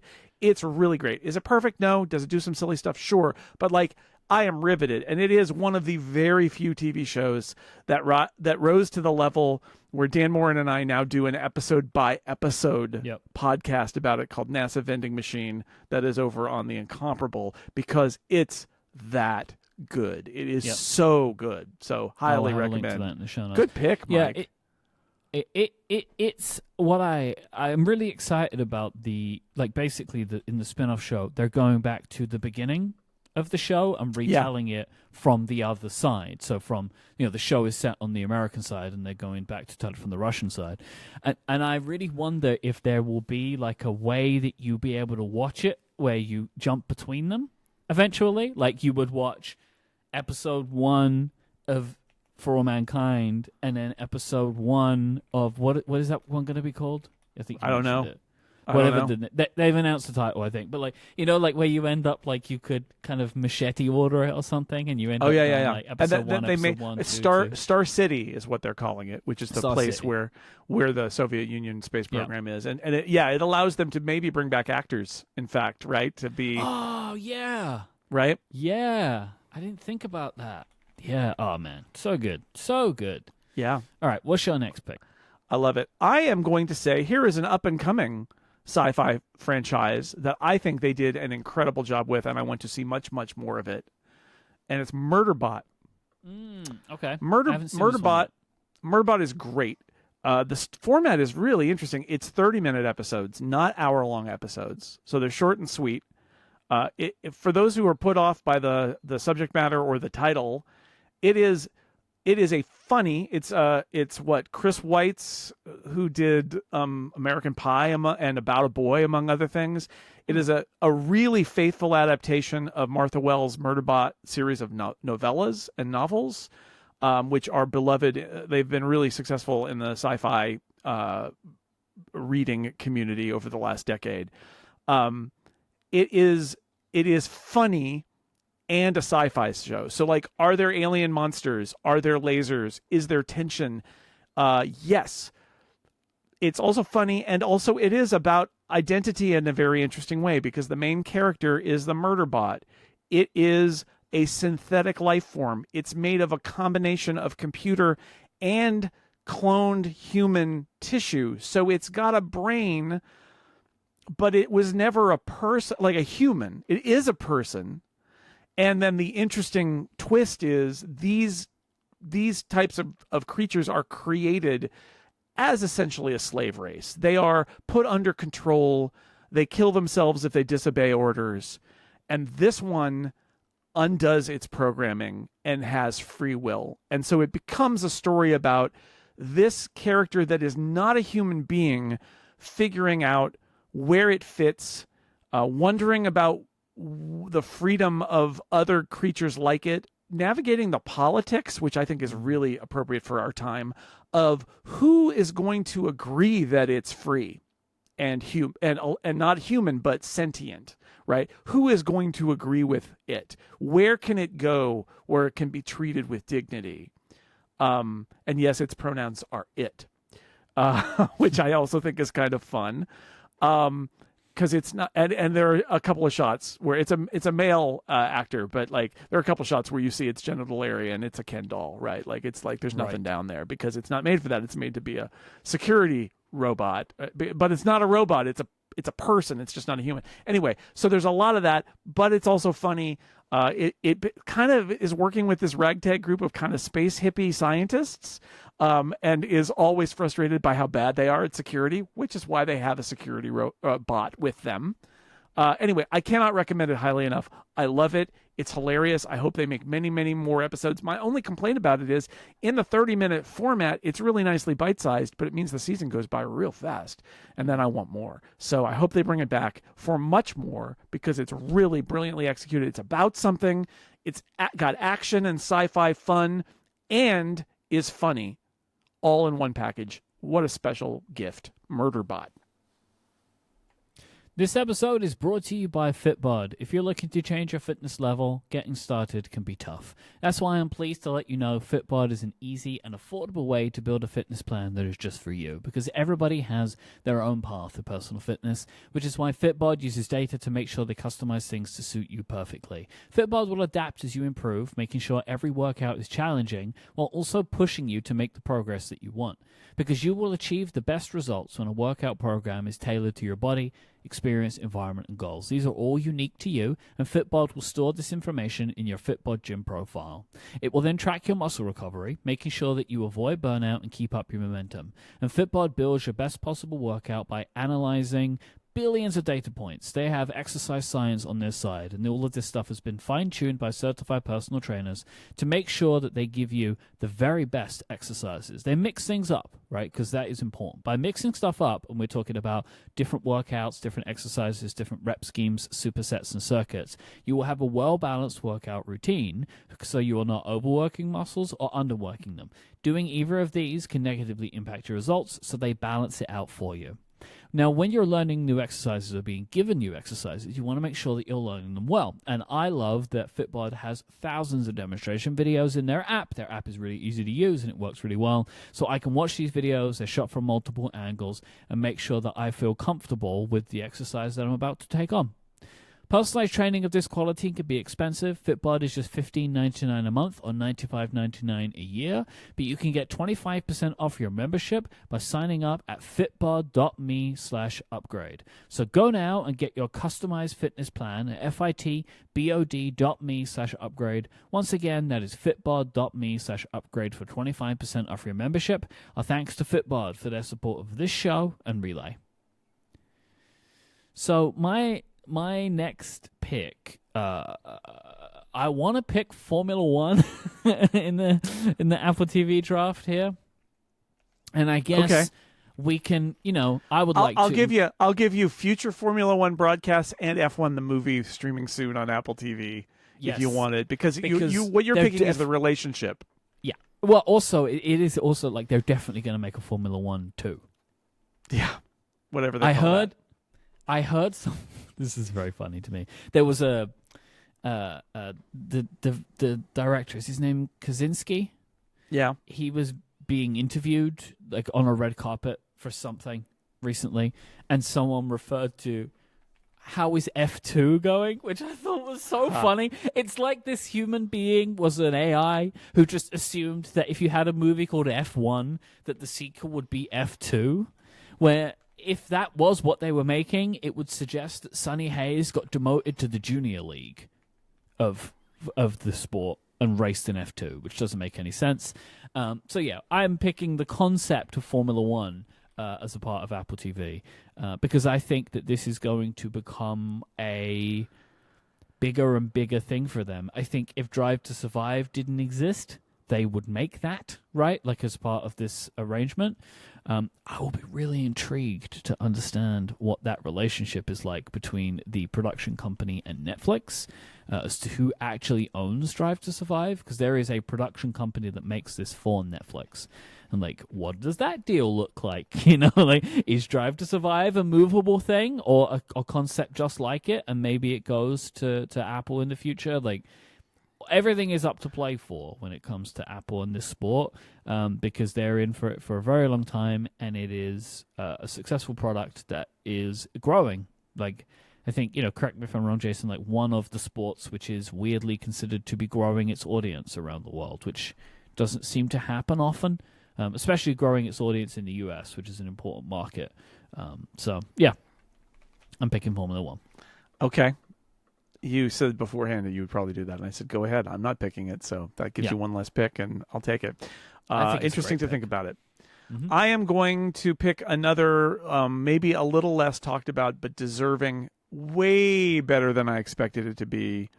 One of these, Apple specializes in this, the high-budget, high-quality sci-fi series for the thinking person. I feel like there's somebody within Apple TV who knows exactly this portion of their market, and it's me, and other people too, but me. And so I'm going to pick Silo. Interesting. Yeah. Silo. Good. It's a book series that I was read. going to pick this too. I feel like you undersold it in the way that you were describing it. Yeah, it's a book series that I don't actually love. I think it's okay. Interesting. But the way that it's done, it is so brilliant. And what I would say about it is Silo sounds like the kind of show I wouldn't like, because although it is a sci-fi show, it is one of these, like, in the future after an apocalypse, people are locked in a chamber together and will turn on each other, and who will reign, and like The Walking Dead gave me fatigue very, very quickly, right? This is not that show. There is an aspect of power dynamic, but it's a different kind of power dynamic. It does have a question of, like, in a democracy, what is the power of the people? What happens when the people in charge get out of line? What if secrets are kept? Like, all of that is going on. But there's also the ongoing mystery of, like, what happened? Why are these people in a silo? Yeah. What happened to the outside world? And the show, and this is not a spoiler, the show is like, is there even an apocalypse outside? Maybe somebody should go out and look. But if there is, then they die. Well, there's a whole thing about that. That's part of what the show is about. Rebecca Ferguson is the star. She is fantastic. The show makes a lot of great moves with their characters. You're like, oh, it's that character. And that, like, it is not afraid to kill characters off. It does it a lot. It is. I really like Common in the show too. Common is fantastic. And after season 1, I would have been like, Common is a super scary villain. And after season 2, I'm like, Common is a complicated character who is super scary, but also maybe you understand him a little bit more after season 2, which I love. That's a great kind of villain. I love a villain ? I think that's really interesting. Tim Robbins, speaking of, oh my God, is great in this. He is absolutely great. Lots of good other good actors. Steve Zahn shows up in season 2 and is amazing. It is so I highly recommend. It is really, again, one of these kind of meaty shows where it's not going to make you roll your eyes with, like, repetitive, like, some really messed up strong warlord takes over. Again, like, there are a lot of apocalypse shows that are like that. This is not like that. This is like, they formed this society to stay alive. They're obviously right on the knife's edge, living in this silo, and so there's this real push and pull between, like, the democracy and the power dynamics, but also the class structure. People who live down low, people who live up high. The people up high look down, literally and figuratively, on the people who work down low. Like, there's a lot of really interesting social dynamics, as well as an unraveling mystery of the silo itself and what's outside and how they got there, and, like, is history being suppressed? There's a lot here. It's really well done. 2 seasons out. They're making, I think, 2 more that will conclude the story because it's the story from the books. I think it's really great, and Rebecca Ferguson is fantastic. Yep, I agree. I was unsure about it. Like, it seemed like a dark, grim show, right? And I was like, wasn't sure that I wanted it. But so many people were talking about it that I watched it, and yeah, there is a lot of darkness to it. But it's also just like really good. We watched it just after Severance was over because like season 2 started when Severance ended, and we watched all of it, 1 and 2. Although I will say, super frustrated the way that Apple promoted the show, where they spoiled the end of season 1 in the promotion for season 2, which is like not great, just not great. But you know, nevertheless, they did it anyway. Ah, well. My next pick is a favorite of ours, Slow Horses. Yeah, that was next on my list too. All right. Brilliant show. Brilliant show. I'll give it to Gary the UK. Oldman. You can have it. Yep. Gary Oldman's so good in this show. This is another one where it's like super interesting the way that Apple produces this show, where they always seem to have another season shot by the time the season ends. It's really interesting. They seem to shoot 2 seasons together, back to back.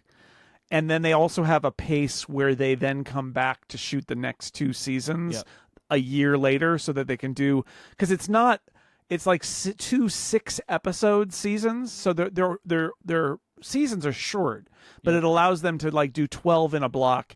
And then a year later, they do another 12 in a block, which I like as a model, to have it come back every 6 or 8 months for 6 episodes. It's a pretty great, actually.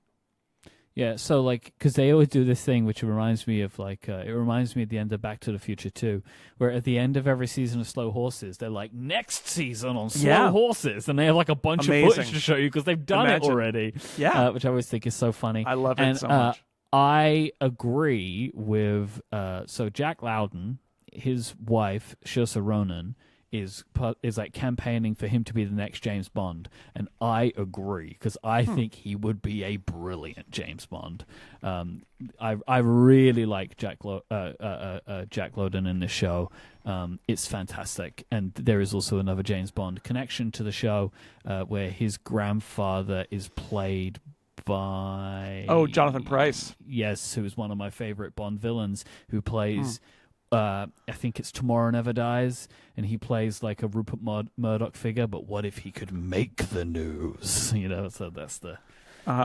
really great. So I love Slow Horses. It's brilliant. It's brilliant show, and it's all produced in London, and it's fantastic. Looks great. Looks pretty great. Gary Oldman, so good. Yeah, the supporting cast is great. Kristen Scott Thomas, who, having not read beyond the first book in the series, didn't know whether she'd be back, but she is always back and is also great. So yeah, it's so good. We are very fortunate to have Slow Horses. In fact, honestly, I look at Slow Horses and I think this should be the model for adapting any like book series, especially like thriller, crime, mystery book series. I had just a brief sidebar. I really enjoy Richard Osman's series of cozy mysteries, The Thursday Murder Club, and they made a Netflix movie of it. It's not very good. It's super mediocre, and the books are so good. And all I could think was, I know you maybe couldn't get the giant cast of stars for it, but like, it should have been Slow Horses. That's what they should have done. Every book should be 6 episodes because having a book adaptation be 6 episodes of a TV show, you give it space. You give it space for the subplots. You get to know the characters. You give everything some breathing room. And there's no breathing room in the Thursday Murder Club movie because it has to be over in 2 hours instead of like 5 hours. And I keep coming back to Slow Horses and kind of pointing at it and being like, do that. That's the right way to do these kinds of adaptations. So I love it. They even got like a banger cast for the movie. I know. Helen Mirren, Pierce Brosnan, Ben Kingsley. Yeah, and it's kind of a damn squib. I would have rather them have fewer of those stars if they needed to save on budget and done it as a 6-episode Slow Horses style TV show instead. Yeah. It's a shame. Yeah, books by and large, pretty much, books should be TV shows, not movies, right? Like books should be TV shows. In it's general. absolutely true.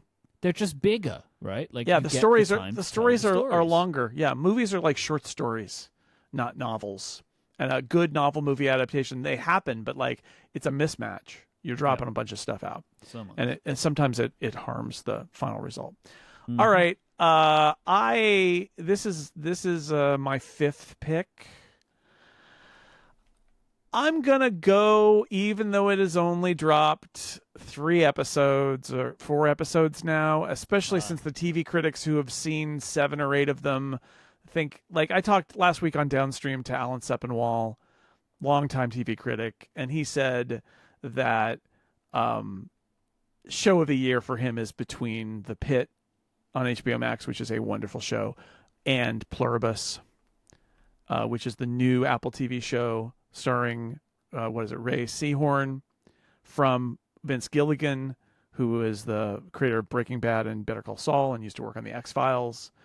Kind of a mind-bending concept if you haven't seen it, but it is sci-fi and human drama and a wild concept, and Apple says it's the biggest premiere they've ever had, and it crashed Apple TV when it premiered. So I'm going to say, based on what I've seen of it, what I've heard from the critics, and the fact that it's been, by all accounts, a huge viewing success, I can't leave it off this list. So I will pick Pluribus. Even though I hadn't seen it, I had it on my list because I know how much people Brand building. love it. Yeah. Right? Yeah. And I am really excited to watch it, but it's just I have yet to get to it. The only reason Taskmaster. The only reason I've kept it this far down is I've only seen 4 episodes of it, and it's great. But like it's I haven't even seen a full season of it, and so I wanted to go with things that I have 100% confidence in. And before this might not stick the landing, right? It might not. I can't say, and that's why it's down here. But I feel like I can't let it go any longer. Have the critics seen the end? No. Apple has withheld, as they often do with these sorts of things. They've withheld the last 2, I think. Yeah, and that's what I mean, right? Like no one knows yet if this show. Exactly. Like, is it going to feel satisfying when we get to the end of it? Right. I'm going to pick a show that I enjoyed more than I thought I would, and I thought I was going to enjoy it, and that is Your Friends and Neighbors. This is a show where we take John Hamm and I think put John Hamm in the role that John Hamm wants to play, where it's funny as well as him looking good. Like I think John Hamm gets put in roles because he looks really good, and he wants to be funny. And this show does that. It's like it's dramatic. There's tension. The story's really good. It takes some great twists and turns, and there's a lot of comedy along the way. Essentially, the premise is: what if rich man loses his job, doesn't want to tell his family and friends, and just starts stealing from his friends as a way to fund his lifestyle, and then hilarity ensues. It's a really good show. I think they're making more. I hope they're making more. I really liked it. All right, I still haven't seen it. I'll just have to keep it on my list. They make some really clever production choices to this show too, which elevated it for me. Like some of the ways they produce some of the stuff. It has been renewed for a second season. Excellent. So good for you. All right. Well, I am going. See, now I'm torn because I got my sci-fi shows that I've been picking, and I got my comedies that I've been picking. Everybody's pretty much figured me out now. It's the sci-fi shows and the comedies. That's what I get out of Apple TV. I'm going to go. It's a comedy. It's a little bit off for me. It's not a sci-fi show, and it's not quite a comedy, but it is a very, very funny mystery thing. It's Bad Monkey. Great show. Starring Vince Vaughn. You convinced me to watch this, and you were right. Oh, man. It is, so it turns out a lot of people don't like Vince Vaughn. What I will say is Vince Vaughn is perfectly cast in this. This is like when I say you may not like Will Ferrell, but you should probably watch Elf. It's a little like that. It's like it's the most Vince Vaughn, but it's also the perfect deployment of Vince Vaughn. Yeah. Bad Monkey is kind of in a very specific genre, which is the sleazy Florida crime, Carl Hyacin kind of. Anyway, it is set in Key West and a little bit in Miami. It is about a guy who's like a cop who's lost his job. This is Vince Vaughn. He lives on the water in Key West. He's like a schlubby noir detective kind of. He follows a lead on a case that leads to kind of like more sleazy crime that's going on. It's funny. The plot is interesting. There are a lot of great appearances by interesting actors, including Zach Braff. That's what I was thinking. Yeah, of. That's the one. And the vibe is immaculate. Every song in it is a Tom Petty cover. It just choices. And this is also a Bill Lawrence, by the way. Bill Lawrence produced this show too. So it's not quite a sitcom, but it's very funny and also just has a vibe. It just is pleasant to watch, funny, interesting. There should be more shows like Bad Monkey. I love it. It's really good. Just surprisingly how good. I was really surprised by it too. That's why I like to spread the word on Bad Monkey. It's like, again, in our Discord, they're like, I'm not a big Vince Vaughn fan, but I enjoyed it. It's like, this is my point is, if you don't like the vibe of Vince Vaughn, it's like, I don't know, try this, because I think I think the character he's playing is feeding into your conception of Vince Vaughn. I think it's a perfect use of him because he's kind of a loser, and you kind of want to root for him, but also you know that he's going to kind of blow it. But like, I mean, that's kind of what you're looking for here. It is that seedy, sleazy Florida vibe going on. Like, nobody is without their sins, but very funny. I'm actually, my next pick is going to be something related to this, which is Stick.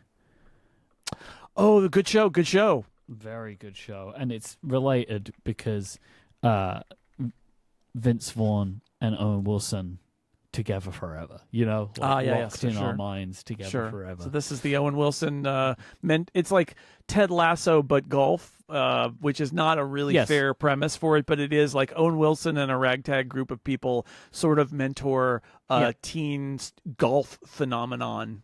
Yeah, it's a great show. And also, like, he is flawed, right? And like, there is a little bit of like rags to riches-y kind of story of like, he's like a burnout, like he's considered to be not good anymore. Can he redeem himself?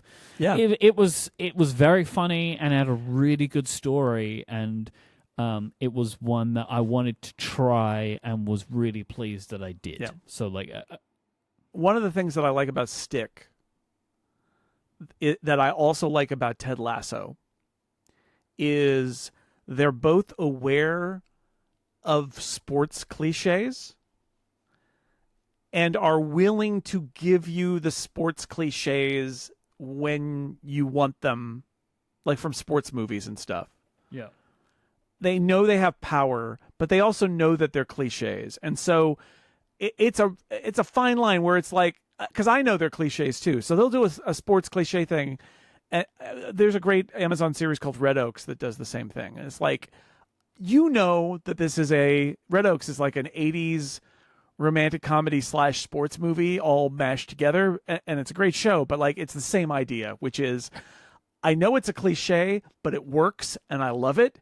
And if you also, as the writer or producer of the show, know that it's a cliche, but also know it can be powerful and fun when done right, we're all in sync here. Like, why are we watching this story about an underdog sports person and seeing what they do? It's like, we know what we kind of want out of that, and you're going to give it to us, but you're going to give it to us in a way that we all know what we're getting into, and we all know that there's going to be a different spin on it. And like, I'm trying to express here the idea that like, it knows the tropes and it uses them, but the fact that it knows them and it knows I know them elevates it beyond that. It's got that other level of like, we all know how fun sports movies can be, and we'll put that into effect. And like, we all agree, yes, that is fun. Something I like about Stick 2 is they got to do the thing that very rarely a season 1 of a show like this gets to do, where they're actually on the PGA Tour, the real one, with the real golfers. Like, the cameos in this show are of all the real top golf stars, right? Like, they're there in the show. Yep, I had to look them up. They're playing golf in the tournaments. Like, they actually, I don't know how they did it, but, like, they did it. Where you, like, with Ted Lasso, it took to season 2. Right, for us to get any real footballers in it, and like any of the real teams in it, and all those, like, well, maybe not the real teams, but yes, they do have the real teams with fake players, but teams, But like, it usually takes like, oh, this thing got successful, so now it's like in Drive to Survive, the first season of Drive to Survive, which is the F1 documentary show, the top teams, Ferrari and Mercedes, were not they didn't want to take part, right, and then it was a massive success for the other teams, so then everyone wanted to be part of it. Exactly. How many more picks do you have? Obviously, you have your one to match mine. I could do this. I could do one more round after this if you wanted. Okay, yeah, let's do that. Or we could stop here, whatever you like. Just do one more round after this one. Okay. So then I'm going to go back to sci-fi, and I'm going to pick Foundation. Okay. Again, many seasons with more to come. The scope of this show is bananas, right? It's thousands and thousands of years, and yet they managed to keep many of the same actors. There are reasons. Season 1 is kind of a tough watch. It gets better as it goes, but it starts really slow. It picks up after that. I would actually say the problem is that the pattern with the show is that they front load a lot of stuff at the very beginning of the season, and you're like, oh boy, this show downloading all this stuff again. And then by the time it's in the last couple episodes, it is flying. Like, that's the thing, is this is the show that I want to recommend it because I think the net is amazing, but I have to admit that every season is a little bit of a rough ride where you start and you're like, oh God, hundreds of years of knowledge and reference to that thing that I think it actually might work better as a binge, because I'm always like, who is that guy? What was that? What was that in?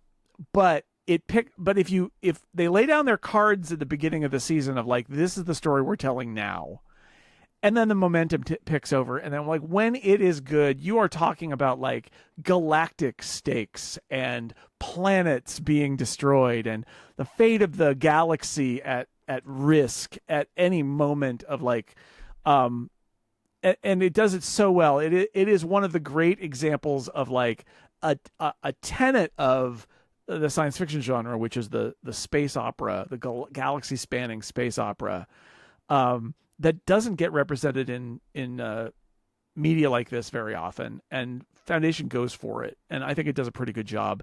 It is, the story that you're watching is secretly not quite the story you expect it to be, and that's actually part of the brilliance of it. I have to list it. I love it, even though lots of asterisks.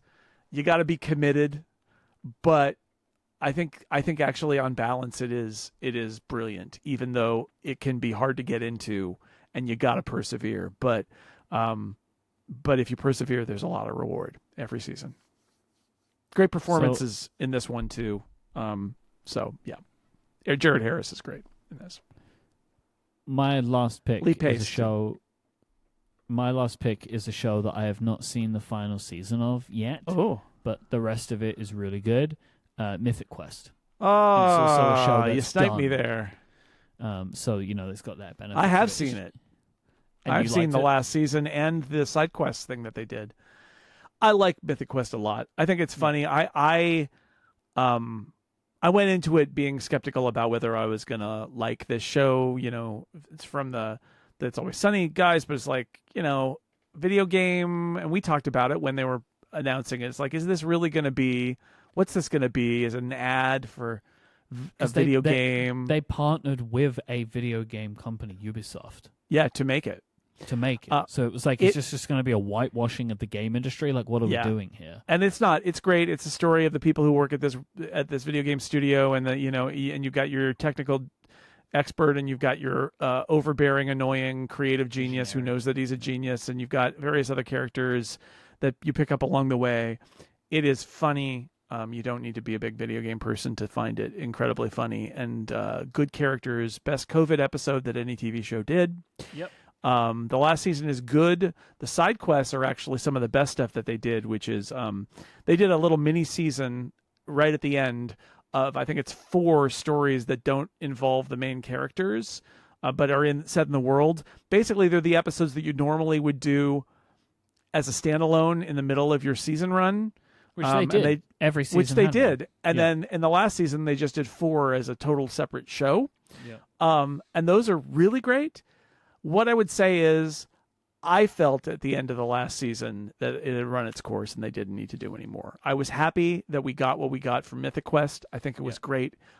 I think they ran out. I think we got to the point with Mythic Quest in the previous season where they realized that for these characters to change anymore would break the premise of the show. And so they decided to not. They did a lot of like, everything's going to change. And they got to the end of the season. They're like, nah, forget it. And they went back to the way it was. And I think at some point you just got to say, we've told all the stories we're willing to tell with these characters. So let's move on. Yeah. Which I think is exactly why it's fine. It's fine, but it's very good. Yep. Really good show. Wow. So that sniped me. So now I have to go somewhere else. And so I am going to pick I'm going to get some Seth Rogen in my life, and I'm going to pick Platonic. Do you like this show? Rose Byrne and Seth Rogen. I've only seen the first season of it, and I do like it. I think it's nice. I think it's funny and silly. It is about a pair of kind of old friends, mismatched old friends. They were pals when they were younger. They've gone their separate ways.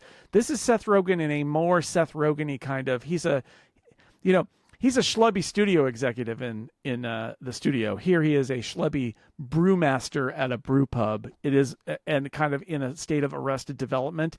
It is a much more traditional Seth Rogen character. Yeah. And then Rose Byrne is playing a suburban mom who went to law school and was an attorney, but at some point she and her husband, who's also an attorney, she decided to stay home with the kids, and he went and did the career path in the law firm. And now the kids are a little bit older, and she meets her old friend who is kind of in the state of arrested development, but it's reminding her sort of like what her life was, and that she feels like she's kind of put her life on hold. And so that's the concept, but then there's just, there's also lots of jokes as these two worlds collide in a bunch of funny ways that you might expect. And I think it's a really well executed show. So that is the Apple TV content draft. If you've not seen any of these shows, we recommend them. Go check them out. Yeah, that's it. We did a lot of them, and there are more. There are Myke, more. I had the Long Way series with Ewan McGregor and Charlie Boorman on my list that I didn't get to, which is 2 idiots ride motorcycles around the world. It's fun. It's a travelogue. It's cute. There's a miniseries called Masters of the Air from Tom Hanks that's about the air war in World War II that is really great. I like that a lot. Schmigadoon is a fun musical comedy about musical comedy. I really like the doc series Super League: The War for Football, which is a very dramatic retelling of the attempt to an attempt for the most rich soccer teams in Europe to subvert the authority of their soccer leagues and form their own breakaway league. Super League. The Super League. So it's Super League: The War for Football. It's very good. Good documentary. The After Party. I had that. Yeah. Fun show. Just didn't make the list. Yep. Time Bandits, 1 season and out. I really liked it. I thought it was really adorable, and I'm sorry they didn't bring it back. I thought that was a nice, fun kind of for the whole family take on the classic Time Bandits format. And I gotta say, I was surprised people hate them, but I thought it was a really great doc. The Dynasty, the New England Patriots, which gives you Tom Brady and Bill Belichick kind of reluctantly talking about themselves. And I thought it was actually a really good story about, as a football fan, about that era that has stuff that I have not seen elsewhere, and I thought it was really well done. So there's some other stuff on Apple TV too. And we didn't even touch the movies. There are some movies. Some of them are good. Most of them aren't. This episode is brought to you by Udacity. There's a lot to keep up with in the world of tech, and we've all got blind spots, and that's where Udacity comes in. If you want to learn skills that command high salaries, Udacity is an online learning platform with courses in AI and tech, including generative AI, agentic AI, Python, data science, and so much more. Udacity removes the guesswork so you can learn what you need to know and nothing that you don't, saving you from scouring YouTube or prompting ChatGPT for hours on end. Learning with Udacity means doing practical exercises and projects that prepare you for the job that you want. And that's why 90% of Udacity graduates say that they achieve their enrollment goal. And get this, they just launched a comprehensive course in artificial intelligence, which you can study for under $5,000. When you have a certification from Udacity, recruiters and employers take notice. So for a better job, better salary, and better skills, check out Udacity today. Udacity makes a lot of sense to me because I'm a person who likes to learn new things, and I am right now, actually. I'm looking more at social media marketing, and I've started a Udacity course on that exact subject. I think it's very powerful to have access to what is essentially 1,000 mentors who can give feedback and knowledge on so many different subjects. The tech field is always evolving, and you should be too. You can try Udacity risk-free for 7 days. Head to udacity.com/upgrade and use the code upgrade, and you'll get 40% off your order. Once again, that is UDACITY, udacity.com/upgrade for 40% off, and make sure you use the promo code upgrade so they'll know that we sent you, and you'll get that discount. Our thanks to Udacity for their support of this show and Relay. It is time for some Ask Upgrade questions. Our first question today comes from Sam, who wants to know, if Apple TV does include an ad-supported tier, which level of membership do you think would be included in the Apple One bundle? I would presume the ad tier will be included with an optional additional charge to remove ads, but I'm curious to what you think. My prediction is that if you're an Apple One, you'll get it ad-free. And that if they add an ad tier, it really will be a cut rate ad tier trying to get people in the door who are buying a single thing. But if you're buying the whole Apple bundle, I think that they're going to keep you at the top tier. That's my guess. And I think if they really felt the need, they would increase the price of Apple One, which they've done in the past. Yeah. You know, by like $1 or $2 a month or something. And the whole point of Apple One is you're a prime Apple customer. You're all the way in the ecosystem, and you're buying a lot of stuff. And I just have a hard time seeing them pull on Amazon and say, on top of this, you also need to pay us not to see ads. I think Apple's desire, if they do have it, to show ads at all on this, that's one of, it will have its limits, and I think that's one of its limits. There is a possibility that what they could do? The individual plan, maybe you get it with ads, and the Premier plan, you get it ad-free. So remember, Apple One has 3 pricing tiers. They have the individual, which includes iCloud Plus with 50 gigabytes of storage, Apple TV Plus, as they name it on the thing, which is funny, Apple Music and Arcade. They have a family plan, which includes those things plus 200 gigabytes. And then they have the Premier plan, which is also a family plan, but it has 2 terabytes of storage and includes Fitness Plus and News Plus. Yeah. So I could imagine them doing... I don't necessarily think they would do this, but I could imagine a scenario where you got the ad plan included in TV in the individual and ad-free in Premiere. Anything is possible, but my gut feeling is that if you're paying Apple that much money, that their goal is not to get more ARPU out of you at that point. They got you in the bundle. I think they want you in the bundle, and that this is for people who are going unbundled and are really reluctant to pay at all for Apple TV, and so they're giving them a deal, but they're showing them ads. That's, never say never, but I think that, because I think it's already a dicey premise, right? Like Apple showing ads at all, I think is going to be a tough sell. And if they go there, I think they're going to be careful about all the next steps they take. And so I just think they'll leave the bundle alone. Totally forgot that fitness and news are not in the individual or family plans of Apple One. It's only in the Premier plan. It's pretty wild, right? Why would you not? I wonder if that'll change. Why would you not? Why would you not put them in there? They feel like the cheapest ones. Like, that's odd. They're designed to be the throw-ins, right? Yeah. I don't know. That doesn't make sense to me. It's super weird.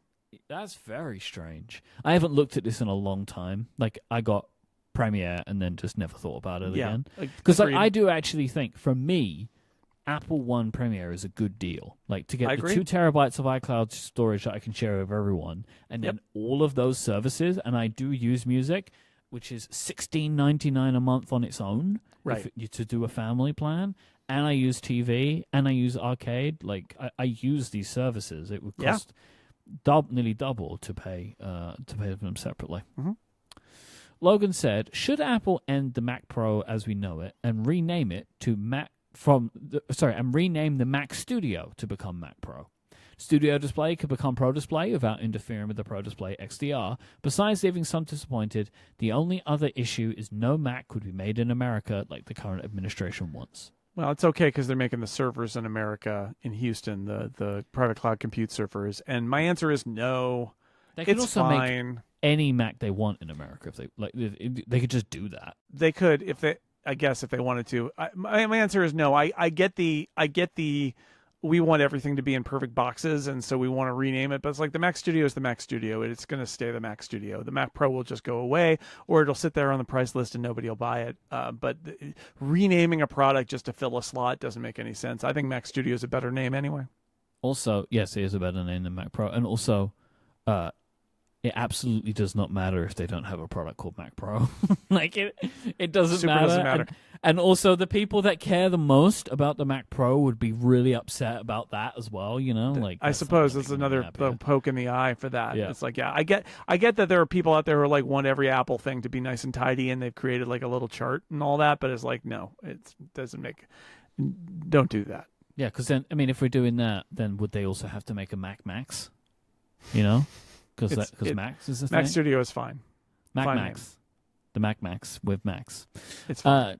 Darren wrote in and said, "Back when Apple first introduced the cursor to iPadOS, everyone loved how they used the amorphous blob design as a real iPad-specific approach. But I feel like I haven't heard much discussion of how with iPadOS 26, they got rid of that in favor of a more traditional arrow. What do you guys think? Do you miss the blob or prefer the arrow?"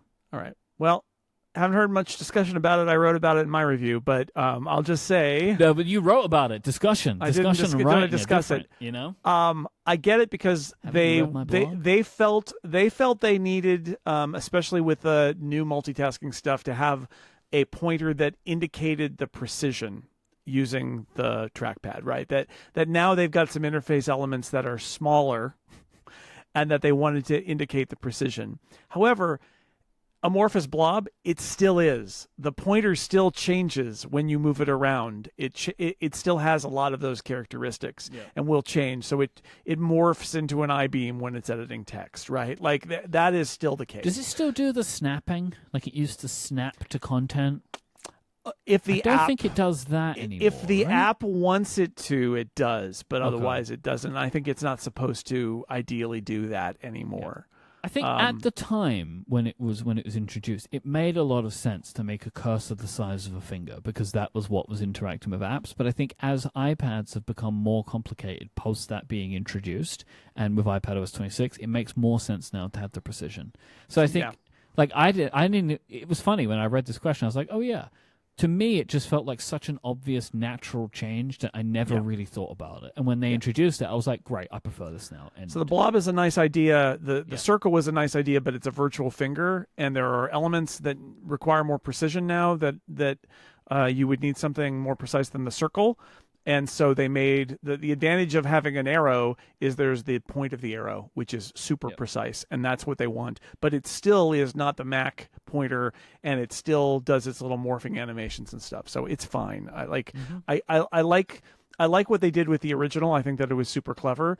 But the OS has evolved, and the cursor, pointer has evolved.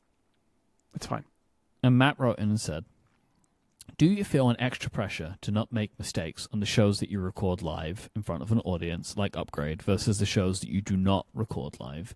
How do you approach these recordings differently?" I mean, I talked about this on the show. I think that one of the things that is a challenge for me when we're doing Upgrade live and streaming it live, which is to in the grand scheme of things, a relatively small audience, is I don't want to make mistakes and break because,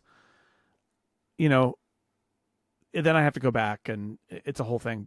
But I think that, and I've tried to not do that and say, like, if there's something that I don't like, I just need to say, let's stop and do that again. Yeah. But here's the truth: is in my head, it's all about editing. In my head, it's always about every time we say, well, let's stop and go back, it's a marker, it's a break, it's a note to Jim, who edits the audio version of the show. It's a note to Jamie, who's editing the video version of the show. We are making more work for somebody else every time we do it. And so I want to be aware of that. And so it's a balancing act. Like, some imperfections are natural and will go in the show and are fine.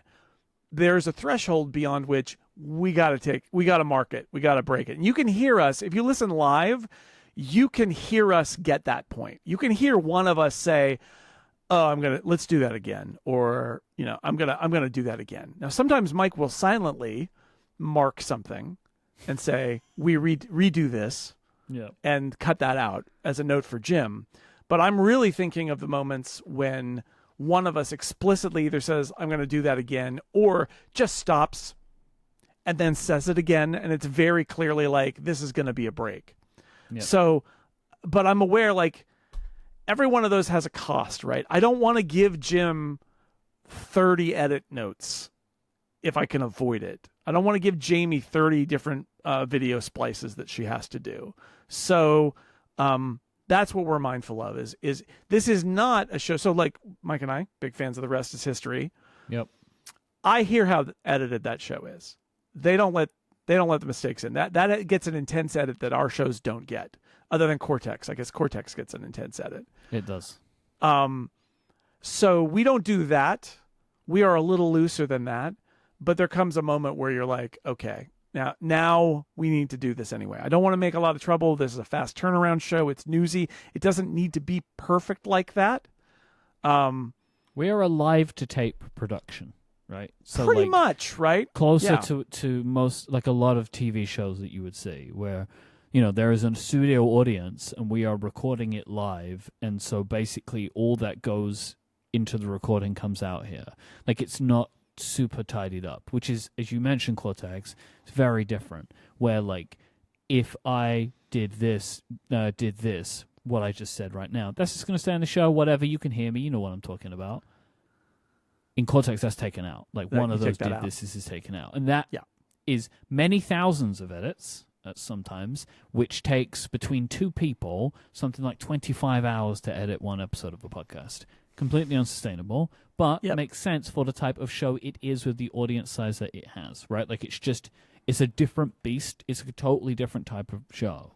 Like, from my perspective, like, the shows like that I do, they have a totally different vibe to this, where, like, for this, I am assuming that everything I'm saying is going in, by and large, so I'm not going to have random asides of Jason that I don't want anyone to hear, which is like how me and Gray would record the show. We might stop and have a conversation during the middle of our recording about something completely different, but like we know it's not going to be in the podcast. Or like other shows that I do, which if I have a show that is not recorded live and has ads and I read the ads, I make so many more mistakes when I'm reading the ads than when I record them live. Don't know why that is. Very strange. About the taking a tangent, what I would say too is another factor here is, are you at a resting point? Because again, you're making more work for the editor, even if the editor is you. You're making more work for the editor. Now, if it's an intense edit, it doesn't really matter that much. But I would say also you have to get in the mindset. Ideally, you've come to a stopping point, because like the last thing you want is to be in the middle of a conversation and then have lost what that conversation is, because you can only do so much with the edit for that. So you want to come, if your conversation has come to a resting place and then you go on a tangent and are just talking, and then you begin the next segment and say, clip this part out, this is just us chatting. It's fine, right? But you have to be mindful of that too. The last thing you want is where were we? Because if you don't remember where you were, not only have you lost the energy, but you may make it so it's not editable. And that's bad. So, not great. So there was actually, on the latest episode of The Rest is History, there was a weird editing thing. I don't know if you've listened to those. They did their new Nazi series, and it begins unusually with an intro about what you're about to hear. And he repeats the same line twice. So he repeats the same line in the intro, and then they start the show, and there's another With introduction which does the same thing. So and I thought, I have a theory. What about is happening this. there? Yeah, I have a theory about this. It's some kind of thing for some platform. Like, there is one of the many platforms that they publish to where that is like essentially going to be a trailer, or they're going to use that as like it will be dynamically cut out. Like, because that to me sounded like a DAI thing. Like that was put in dynamically when I downloaded the show. Weird. That like or it was a mistake for the member version. Mistake for the member version, perhaps. Maybe, but like even without the mistake, just them even having the intro didn't even make any sense. When then, like to me, I heard it and I was like, it was funny. I thought of you because I knew you'd have a similar response. Yep. Of like, I'm seeing into the Matrix here, and I don't like it. You know, like I don't know what you're doing. You never do this. They did do an episode where they only posted the audio from one side of the conversation briefly. Really? That was amazing. Oh How? Yeah. How? Yeah. Oh my that was incredible. Anyway, this is a tangent that we're leaving in the show. Yeah, but this is related to the content. Yeah, it is. This is what people are here for. It is. This is great stuff. So that's the answer. Is this is different, and we try to minimize what we change in this. It does happen. We have taken things out. We have taken bits out. When we were in London, we took a bit out after the fact. We were like, let's take that part out. Like that does happen because we're mindful of the content and all of that. But we try to do it live, have it feel live. It's a regular conversation. Make a little tweak here and there. When I clear my throat, Myke presses the button that says Jason clears throat. We take that part out. Like that. No, I can't take that one out. That's part. You can't take that one out. That's not how you clear your throat anyway. It's not. It's not. You actually might need to clear your throat now that you've done that one. That feels like a permanently damaging. Maybe we'll see. If you would like to send in a question of your own for a future episode, we can answer and ask Upgrade. Go to upgradefeedback.com. You can also send us in your follow-up there as well. Thank you to our members who support us with Upgrade Plus. Go to getupgradeplus.com. And don't forget, you can get 20% off your first year for new subscribers with the code 2025 holidays. You can find us on YouTube by searching for Upgrade Podcast, and you can see us in video every week. You can also support our sponsors because they help make this show possible. That is this week Udacity, Fitbod, Ecamm, and KRCS. We'll be back next week. Until then, say goodbye, Jason Snell. Goodbye, Myke Hurley.